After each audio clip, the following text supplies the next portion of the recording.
Is it kind of like the Avengers? Avengers assemble. This week, a one-on-one exclusive with California Attorney General Rob Bonta as he assembles AGs from around the country to fight back against President Trump. We talk every day. It's important that we do because there are new actions taken every day. California leading in defending birthright citizenship and its sanctuary state policy. But why not have California work with the federal government to get those people out of the country? Bonta opens up on his surprising decision not to run for California governor. I'll endorse it right now. And his even more surprising cultural favorites. Probably not on your bingo card is that Rob Bonta likes Broadway musicals. Oh, yeah? Broadcasting across California, you're watching The Issue Is. I have one message for President Trump. I'll see you in court. Rob Bonta is leading the largest state Department of Justice in the country, one often suing President Trump. He does what he wants to do, when he wants to do it, how he wants to do it. California's legislature recently gave Bonta's DOJ an additional $25 million for potential future Trump-related lawsuits. They've already sued to defend birthright citizenship, stop access by Elon Musk's Doge to private data, and block the federal spending freeze. Bonta was appointed to the AG role by Governor Gavin Newsom in 2021. Why does Rob Bonta demand justice? At the time, he posted this promotional video telling his story. The married father of three was born in the Philippines but grew up in a trailer in California near the iconic farm worker activist Cesar Chavez. In 2012, he became the first Filipino-American to win a seat in California's assembly, a seat now occupied by his wife, Mia. Democratic AGs are taking action. This week, Bonta met with most Democratic attorneys general in Hollywood for a conference about their joint strategy. That's where we sat down for an extended, exclusive interview. So you are the Attorney General of California at a time when Donald Trump is President of the United States. How do you see your role right now? We're not trying to pick any fights with the Trump administration, but if he and his administration get in the way of our progress, we'll certainly protect ourselves, we'll fight back. But we're on a path of progress, we want to stay on it, and it's my role, I think, to help us stay on that. Yeah, there's some people that are here, you don't want to pick any fights with the Trump administration when you designated $25–50 million in advance of him even getting in there. It seems like you're ready to pick some fights. Well, there's expectations about what he might do, and not based on speculation, but based on what he did during Trump 1.0. We sued him, my office did, 120 plus times. We won 2/3 of the time, meaning that he violated the law and needed to be checked by a court that many times. The only indications are that he's speeding up and violating the law even more. In 3 weeks, we've brought him to court 4 different times. Won every time. Within hours, courts have ordered him to stop the unlawful, unconstitutional conduct. When you say you won in court, you mean that you were able to stop his actions, right? Temporary restraining orders, right? That's right. And how do you, the pace, I mean, describe what the pace of what's happening has been like and sort of how you pick and choose what fight to even get involved in. Yeah, pace is fast, we're busy, and we have capacity. We are not tapped out. We're ready for more, if more is to come. We're in good shape because we're working with our attorneys general from across the nation. We're a team. And we've been preparing for this moment for months, looking at all the things that Trump has said he would do, his administration indicated he would do, what Project 2025 indicates he might do, and preparing for every possible action. That's why when the executive order on birthright citizenship was issued on day one, we were ready to file immediately and stop him in court, which we did within days. We already had the arguments prepared, the briefs filed, just needed to dot the I's, cross the T's, press print, and file. If you said that you studied what he telegraphed and you were ready for it, what do you think is coming next? A couple things. We're ready for some action on sanctuary cities and sanctuary states. That's been telegraphed. We think that there might be some actions on LGBTQ+ rights and transgender rights. Certainly we're looking at the militarization of immigration enforcement as a potential area. So where we're sitting right now is where you are meeting with attorneys general from all over the state, Democratic attorneys general. Is it kind of like the Avengers? I mean, take us inside the room in terms of how you assemble. How you are thinking about this and what you all are talking about privately. About half the states have Democratic attorneys general. We've been talking to each other for months leading up to the Trump administration. We've accelerated and increased the frequency of those talks. After Trump's election and before the inauguration, we talk every day. You talk as a group via Zoom every single day? Every day. Wow. Every day. And it's important that we do because there are new actions taken every day, new developments. We're talking all the time. And it's important, it's necessary, it's the right thing to do. I think the people of this state, the people of this country deserve preparedness, readiness to uphold our Constitution and the rule of law. So when you all talk every day, do you decide like New York, you take this one, Illinois, you take this one? I mean, how does that work? That's part of it. Deploying our resources for maximum impact is part of it. Sometimes a certain AG's office has been an expert and has great institutional knowledge on a certain topic. So yeah, sometimes we say, okay, Illinois, you lead, New York, you lead, California, you lead, or California, New York, and Illinois, you lead together on this one. Another group of states will lead on another one. There's so many cases happening at the same time. Is there one where you just say, wow, that one just was really something? I mean, a full frontal assault on the constitutional right of birthright citizenship on day one. The idea that he thought he was, that he had not an inauguration but a coronation, that he's not a president but a king, that he can change the Constitution not through the delineated process but through one stroke of the pen, kind of told us a lot on day one. And it also told us that we must act right away, we must slap him down from this constitutional action immediately, and we did. And that's our system working. You go to the courts, you get a remedy, you get a court order, you stop the unconstitutional action. Ultimately, though, it will go probably to the U.S. Supreme Court, which now has a conservative majority, including 3 justices appointed by him. Right. Are you confident that that court will uphold birthright citizenship? I am. On birthright citizenship, that's a clear case, clear as day. A Republican appointed federal judge, appointed by Reagan, saw the case and issued the first ruling. And he said, in 4 decades, I haven't seen a clearer case. So the Supreme Court might have some conservative appointees. They are also sworn to uphold the law and the Constitution. Birthright citizenship is a clear constitutional right, and I believe it'll be upheld. Up next, Attorney General Bonta on immigration and the fight over California's sanctuary state law. On the immigration issue, the Trump administration says their main focus is getting rid of violent criminals who are here illegally. What's wrong with that? And as a law enforcement guy, isn't that a good thing? That's what they say. And you don't believe them? Trump has said, that's his rhetoric, that's his pitch, that's his sales pitch, that he's focusing on immigrants, unlawful immigrants who are criminals. What has he done? He attacked birthright citizenship on day one. Those are citizens, U.S. citizens, right? Not criminals, not even unlawful immigrants, but citizens. He's trying to strip away your right. He reversed the policy that Biden had on immigration enforcement in sensitive places. So now he's going to enforce in schools where students learn, in churches where the faithful pray, in hospitals where patients heal. Those aren't criminals. Yeah. He's also... Well, we haven't seen that actually happen yet. We'll see if it does. Right, but it's part of the policy. And he went after refugee programs where people who are fleeing persecution and seeking refuge here, fleeing violence, often sided with American interests abroad. So he's not doing what he says. And that's the problem. All in on holding criminals, regardless of their immigration status, accountable. But why not have California work with the federal government to get those people out of the country? Well, we have a sanctuary state law. It's the law. It's been in the law since 2017, 2018, Trump 1.0. The federal government has the resources to do this. They have whole departments and agencies, including ICE, to do immigration enforcement. They can do their job. They should do their job lawfully. That's what it's a very unremarkable proposition that the entity who's responsible for immigration enforcement should do their job, and not that they take valuable, limited law enforcement resources away from law enforcement, holding criminals accountable, doing investigations, making arrests, doing prosecutions, to do their job for them. We want to focus on crime. And so states have the right to decide what we should focus on, how we deploy our law enforcement resources. We seek to focus on crime, not on civil immigration enforcement. Is Trump doing a good job on anything? I mean, look, he won an election.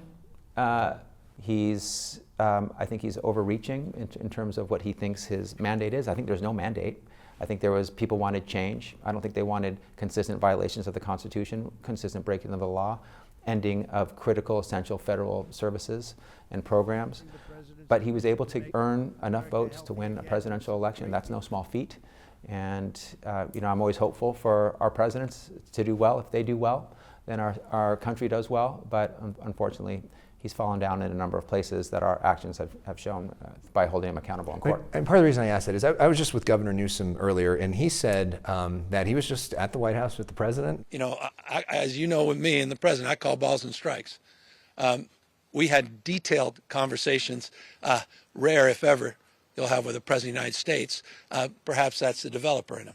That California is going to need billions and billions of dollars from the Trump administration in order to rebuild. And is there some danger in going after him with some of this, that we may not get the money or the resources or the help we need from him because of some of these lawsuits? I don't think so. Our position is we want a president that follows the law, that is law abiding, that complies with the Constitution. Not a lot to ask. And we will only act if we believe that you're not following the law. And we've been right every time so far. So we're not overreaching, we're not overstepping, we're just saying follow the law, follow the Constitution. I think most Americans would agree. If you ask them, should the president follow the law? Should the president comply with the Constitution? The answer would be yes. And we want to work with his administration on anything that we can. I plan to work with all of his U.S. attorneys that he appoints into the state of California and talk to them about fentanyl enforcement, talk to them about addressing human trafficking, hate crimes, organized retail crime, anything else we can work on together. Look forward to doing that. I think he should provide FEMA funding to Angelenos who have been hurt by these wildfires. It has been the time-honored tradition for the President of the United States to give that money swiftly, aggressively, help people heal, help them recover, without asking how that state voted in the election. I will say now, and I'll say once he gives the money, should he do that, and I believe he will, that is a great thing to be doing, the appropriate thing to do, and that we're grateful for it. I'd be grateful if he gave the money, and once he gives it, I'll be grateful that he gave it. When we come back, Rob Bonta on his political future and his unexpected decision not to run for governor. I state your name. I, Rob Bonta. The California Attorney General is widely seen as the second most powerful job in the state and a stepping stone to larger things. This is an incredibly important office. Look at California's last three AGs. Jerry Brown went on to become governor, Kamala Harris, the Vice President of the United States, and Javier Becerra, the Secretary of Health and Human Services. California's current AG, Rob Bonta, told us for months he was seriously considering running for governor, but just recently told Politico he's staying put. Let's talk for a moment about you and your future. There was a lot of speculation for a long time that you were going to run for governor, and you recently announced that you weren't, that you were going to run for re-election as Attorney General. Why? I love this job. It has always been super meaningful. I believe with humility and humbly say that the Attorney General of California is first among equals, among many great Attorneys General. We're the largest state, we have the biggest impact. We address every issue that's important to Californians. And then after Trump was elected, the LA wildfires hit. We had a critical role in tackling price gouging and scams and frauds and helping people heal. And with the Trump administration, we're defending democracy, our Constitution, the rule of law. Once you run for an office and get elected, you got to do the job. This job is calling me to be at my best, to give everything I have, use all gas in the tank, give my passion, my focus, my priority, my energy, and I want to give it to this. I don't want to be focused on another election. I don't want to put political or personal ambition over my duty to this state and its people. This is the most important moment and the most important job I've ever had, and I want to be present for it and do my best. And I think people of California want that, and I think they deserve it, and I'm going to give it to them. Is part of the thinking that that Kamala Harris might run for governor? I don't know if she will. If she will, I'll support her. You would, so you would endorse her over everybody else I'll in the field? endorse her right now. Yeah. If she, anticipating that she might run, she'll have my endorsement. I'll be the first one in line, and I think a lot of people will be behind me. Why is that? I've supported her since day one. As a San Francisco DA, as Attorney General of California. She had my job. We are fellow Californians. I'm proud to say I have her old job. Right. U.S. Senator, Vice President. I just think she is talented and skillful and represents what California needs and is best at. It represents our greatness. She is a generational talent and could have served, many wanted her to serve as the president of this country and the leader of the free world. She fell short. and we would love to have her in California helping us tackle our challenges. We are great, and we are not perfect. And part of being great is knowing when we don't meet our lofty standards and working to improve them. We need to do more on cost of living. We need to do more on housing. We need to do more on public safety. She can help us with her leadership, with the resources that she can attract, the team she would build around her, her own great leadership. So I don't know what she'll do, but I decided before she made any decision. Do you think she's going to run? I think it's up to her. I think more likely than not, but only she knows, and I don't have any inside information. While we're handing out endorsements, do you endorse Gavin Newsom for president? I think Gavin Newsom is absolutely amazing. I think he has every skill and talent. I think he could definitely be a great president. If he runs for president, I plan to support him. Okay. And just broadly, in terms of this moment in politics, this big picture, because obviously there were a lot of resistance strategies in Trump 1.0. And then the guy won again. He faced 91 criminal charges and still won. What do you think maybe was done wrong the first time that should be done differently this time if the goal is actually resistance? The goal for me is not resistance. I think we should be more deliberate and intentional about working with his administration in the places where we can. Yeah. Thus my commitment to work with the U.S. attorneys. Thus Governor Newsom's visit both on the tarmac and to the White House to work with our president on this common problem of Americans who are also Californians being hurt by a natural disaster. That's good stuff. We can do other things to tackle fentanyl or common issues. Maybe there's some cost of living things that we can do. He says that that's important to him. It's important to me. There's a lot of common ground. Honestly, I think we probably agree on more things than we disagree on, broadly, not necessarily me and Trump or Mr. Newsom and Trump, but as leaders. We want a planet for tomorrow. We want good jobs. We want economic mobility. We want safe streets. We want good schools. We want affordable health care. We want our children to be safe and to have a better life than we had. And so we focus on a lot of the culture wars, the things that divide us instead of the things that unite us. But I think if we focus on the things that unite us, we can make a lot of progress. And so, but also it's non-negotiable that the rule of law must be followed. It's non-negotiable that the Constitution must be complied with. Still to come, Bonta plays personal issues. Learn about his love of English Premier League soccer and Broadway musicals. Reminder that extended conversations are available every week in podcast form. Just search for The Issue Is wherever you stream. Wrap up with something fun, because we like to do something called Personal Issues on this show, where we get to know some of your cultural favorites. So this is first thing that pops into mind. It's been such a heavy time. It's been such heavy issues. So we just want to have a bit of a break for just 30 seconds. Love it. What's your favorite TV show you've seen recently? Lioness. Lioness on Paramount Plus. Yes, good series. Yeah, which is about a CIA or some clandestine CIA group that identifies and embeds an agent with that enemy and eliminates them. Yeah. What is your it's fiction. Favorite book you've read recently? Oh man, I've been listening to Obama's recent book with his own voice. It's long, but his thoughts, his reflections. What have you learned from that? It just reminded me of values-based leadership, deliberation, and working with others, collaboration, not trying to tell others what to do, but the power of listening, knowing the diversity of our great nation and delivering to each person and each community in the way that they need. I just think he represents a lot of the greatest in what leadership can be. So they're good reminders for someone like me. I'm always trying to be better. I'm always trying to improve. Part of how I grow is learning from others, like Governor Newsom. President Obama has been one of my favorites for a long time. Have you seen any of them? What's your favorite Oscar movie? Oof, what are the ones that are nominees? Is Wicked nominated? Wicked is nominated, yes. That's a fave. Yeah? Favorite song? Probably not on your bingo card is that Rob Bonta likes Broadway musicals. Oh yeah? What are some of your favorite Broadway musicals? Rent. Okay. Which I very inappropriately shared with my daughter when she was young, and she became a huge fan of the songs. I think that all the content was over her head. Yeah. But Rent was great. Certainly Wicked among the great ones. Mamma Mia. I've taken my children to all of these, and we may or may not have sung along to them as well. But Defying Gravity, classic. Saw it in the theater, saw it with my family, and we all loved it. Cynthia Erivo and Ariana Grande both nominated for Oscars as well. As they should be. They're great. And do you have a favorite Super Bowl commercial? The one with the humanoid cowboy hat kind of stood out at me. I don't know if you remember that. Yeah. I thought, I mean, if It's for part of what Tubi, which our company owns, and Yes. Issue is on Tubi, so we appreciate okay, the shout out. That's a plug, unintentional plug, but plug it is.